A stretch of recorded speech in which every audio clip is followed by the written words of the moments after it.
अध्यक्ष महोदय, मंत्री महोदय असं म्हणतायत, उत्तरात म्हणतायत की वाटपाचं नियोजन केले आहे आणि आता प्रत्यक्ष उत्तरात म्हणतायत की जाहिरात दिलेली नाही, आता जाहिरात देणार. म्हणजे एज्युकेशनचं, शिक्षणाचं सगळं वर्ष संपत आल्यावर तुम्ही जाहिरात देताय. म्हणजे अध्यक्ष महोदय, या पंजाबराव देशमुख देशांतर्गत शिष्यवृत्ती योजनेत सारथीने जे प्रस्ताव केलेले आहेत ते प्रस्ताव तुम्ही वेळेवर मंजूर करत नाही.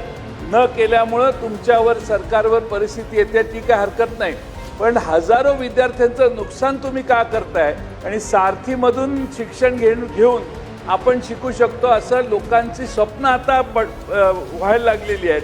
आणि असं असताना तुम्ही जाहिरातच दिली नाही आणि पैसे देतो असं मोगम म्हणताय. मला स्पेसिफिक माझा प्रश्न आहे की आपण जाहिरात कधी देणार आणि हे पैसे कधी ट्रान्सफर करणार?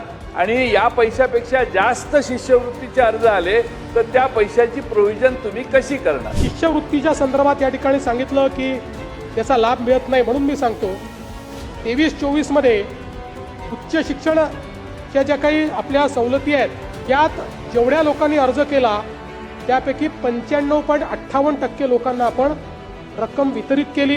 24-25 मध्ये 91.89% लोकांना आपण वितरित केली.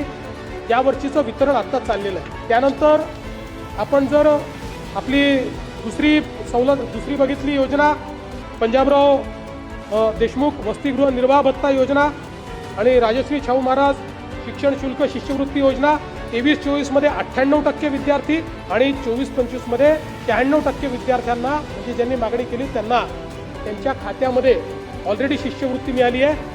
यावर्षी ही 52% आत्तापर्यंत मिळाली आहे, पण आपण 90%च्या वरच त्या ठिकाणी जाऊ.